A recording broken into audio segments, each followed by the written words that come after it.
Hello, ഞാൻ നിത്യ പ്രവീൺ, തിരുവല്ലയിൽ നിന്ന് വരുന്നു. ഞാൻ കഴിഞ്ഞ പ്രാവശ്യം ഇവിടെ വന്നപ്പം പറഞ്ഞായിരുന്നു, പണി കൊടുക്കാനും വേടിക്കാനും അറിയുന്ന ചില ആൾക്കാരോട് എൻ്റെ കുടുംബത്തിലുണ്ട്, കുറേശ്ശെ പേരെ കൊണ്ടുവന്ന് പറയാന്ന്. തുടങ്ങട്ടെ. എൻ്റെ അമ്മൂമ്മയ്ക്ക് 10 മക്കളാണ്. 10 മക്കളിൽ 10ാമത്തെ ആളാ എൻ്റെ അച്ഛൻ. ആരോഗ്യപരമായ പുള്ളി ഇച്ചിരി പിന്നോക്കം ആയതുകൊണ്ട് തന്നെ അമ്മൂമ്മ എപ്പോഴും പറയായിരുന്നു, എൻ്റെ കുഞ്ഞൊരശുവാ, എൻ്റെ കുഞ്ഞൊരശുവാന്ന്. ഇങ്ങനെ അശ്വാന്ന് പറഞ്ഞ് ഇപ്പൊ ഏതാണ്ട് 10-62 വയസ്സായിട്ടും ശിശുക്കളുടെ സ്വഭാവമാണ് കാണിച്ചുകൊണ്ടിരിക്കുന്നത്. ഈ ശിശുക്കളുടെ സ്വഭാവം മാറാൻ വേണ്ടിയിട്ടേ അമ്മൂമ്മ 10-30 വയസ്സായപ്പോഴത്തേക്ക് അച്ഛനെ പിടിച്ചങ്ങ് പെണ്ണ് കെട്ടിച്ചു. പക്ഷേ വീട്ടിൽ ശിശുക്കളുടെ എണ്ണം കൂടിയെന്നല്ലാതെ പ്രത്യേകിച്ച് ഫലമൊന്നും ഉണ്ടായിട്ടില്ല. എൻ്റെ അച്ഛനെ കണ്ടിട്ടുണ്ടോ? കാണാൻ സുന്ദരൻ, സുമുഖൻ, സുശീലൻ, അല്പ അസൂയയും കുശുമ്പും കുന്നായ്മയൊക്കെ ഉണ്ടെങ്കിലും ആള് വക്ക ഡീസൻ്റാ. എൻ്റെ അച്ഛനെ അല്പം കഷണ്ടി തലേന കേട്ടോ. ഇതിനെക്കുറിച്ച് നമ്മൾ എന്തെങ്കിലും ചോദിക്കുമ്പോഴത്തേക്ക് പുള്ളി പറയും, നിന്നെയൊക്കെ വളർത്തിയിട്ടാടി ഞാൻ കഷണ്ടി ആയതെന്ന്. ഞാൻ അതല്ല ചിന്തിക്കുന്നേ, ഈ 2 മക്കളെ വളർത്തിയപ്പോഴത്തേക്ക് പുള്ളി കഷണ്ടി ആയെങ്കിൽ ഈ പുള്ളിയുടെ അച്ഛനൊക്കെ 10 മക്കളെ വളർത്തിയിട്ട് തല പോലും കാണണ്ടല്ലോ എന്നാ. എൻ്റെ അച്ഛനും മൂത്തപ്പച്ചിയും തമ്മിൽ ഭയങ്കര കൂട്ടുകേട്ടാ. അച്ഛൻ ഒരു ദിവസം പോലും അപ്പച്ചിയെയും അപ്പച്ചിക്ക് ഒരു ദിവസം പോലും അച്ഛനെ കാണാതിരിക്കാൻ പറ്റത്തില്ല. അപ്പച്ചി എന്നും രാവിലെ ഞങ്ങളുടെ വീട്ടിൽ വരും. നാത്തൂനെ ചായ എന്ന് പറയുന്നതിന് പകരം നാത്തൂനെ മുറുക്കാനെ എന്നും പറഞ്ഞോണ്ടാ വരുന്നേ.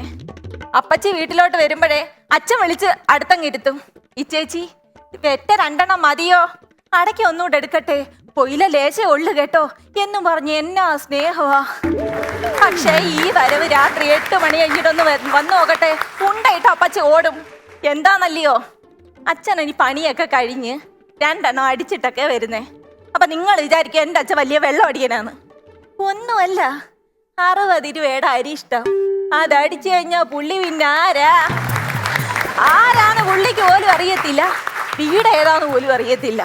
ഇല്ല, കോഴി കിടന്ന് കറങ്ങുന്നത് പോലെ ആ റോഡിൽ കിടന്ന് കറങ്ങും.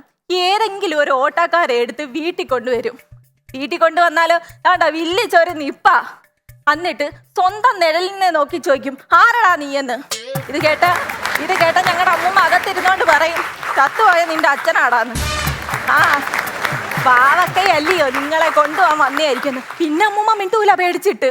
ഈ വില്ലിപ്പം മാറണമെന്നുണ്ടെങ്കിൽ ഈ അടിച്ച സാധനത്തിന്റെ കെട്ടുവിടണം.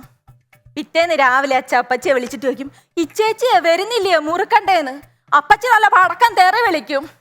ഈ മുറുക്കാനെന്ന് പറയുമ്പോഴേ ഞങ്ങളുടെ അമ്മൂമ്മ എല്ലാരെയും മുറുക്കാൻ പഠിപ്പിച്ചേ. അമ്മൂമ്മയ്ക്ക് രാവിലത്തെ കട്ടൻ ചായ കിട്ടിയില്ലെങ്കിലും കുഴപ്പമില്ല, പക്ഷേ മുറുക്കാൻ അത് നിർബന്ധമുള്ള കാര്യം കേട്ടോ എന്ന് വിചാരിച്ച അമ്മൂമ്മ പൈസ കൊടുത്ത് മുറുക്കാനൊന്നും മേടിക്കൂല. പടിഞ്ഞാറ്റ എൻ്റെ വല്ലിച്ചൻ വെറ്റെടുക്കുമെന്ന് പറയുമ്പോഴേ ഒരു 50 പൈസ കവറും കൊണ്ട് ഒറ്റ ഓട്ടോ. ആ ഓട്ടം കണ്ടാലറിയാം ഒരു 18-19, അതിനപ്പുറം പോകത്തില്ല.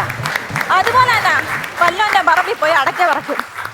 പിന്നെ ഞങ്ങളുടെ പഞ്ചായത്ത് പുകയില ഉൽപ്പന്നം ഇല്ലാത്തത് കൊണ്ട് മാത്രം അമ്മൂമ്മ പുകയില കടയിൽ നിന്ന് മേടിക്കും. അപ്പൊ നിങ്ങൾ വിചാരിക്കും ചുണ്ണാമ്പൂന്ന്. ഈ പുകയില മേടിക്കുമ്പോഴേ കടയിൽ ചെന്നിട്ട് ഒരു ഇച്ചിരി ചുണ്ണാമ്പ് തോണ്ടി എടുത്തിങ്ങി വീട്ടിൽ കൊണ്ടുവരും. ഇങ്ങനെ ഇരുന്നപ്പോഴാണ് അമ്മൂമ്മയ്ക്ക് ഒരു ഉൾവിളി ഉണ്ടായത്. അമ്മൂമ്മ പാക്ക് വറക്കുന്ന സൈറ്റിൽ കയറി നമ്മുടെ രായമാമൻ പാക്ക് വറക്കുന്നെന്ന്. രായമാമൻ 6 മണിക്ക് വരുമെങ്കിൽ ഞങ്ങളുടെ അമ്മൂമ്മ 5 മണിക്കേ പോവും. കണ്ടു പോലും ഇല്ല പോലും കൈ കിട്ടുന്ന മൊത്തം പറക്കി വീട്ടിൽ കൊണ്ടുവരും. ഇത് നോക്കിയിട്ട് എൻ്റെ അച്ഛൻ ചോദിച്ചു, അമ്മ ഈ കറുത്ത സാധനം എന്തോന്നമ്മ? മക്കളെ അത് കൊട്ടപ്പാക്കടാന്ന്. കൊട്ടപ്പാക്കല്ല തള്ള, ഇത് പട്ടിക്കാട്ടാവത്. ഈ പട്ടിക്കാട്ടം എല്ലാം കൂടെ വാരി പുള്ളിക്കാരി വെളിയിൽ ഒരു ഒറ്റ ഏറ്. നേരെ ഞങ്ങളുടെ വിജയമാമൻ കയറി വരുമായിരുന്നു. എൻ്റെ അപ്പച്ചിയുടെ പിണങ്ങി പോയിട്ട് ഒത്തുതീർപ്പിന് വിളിച്ച വിജയമാമിനെ പട്ടിക്കാട്ടം വാരി എറിഞ്ഞ് അപമാനിച്ചെന്നും പറഞ്ഞുകൊണ്ട് വിജയമാമൻ വീണ്ടും നാട്ടിടെ പിണങ്ങി പോന്നു.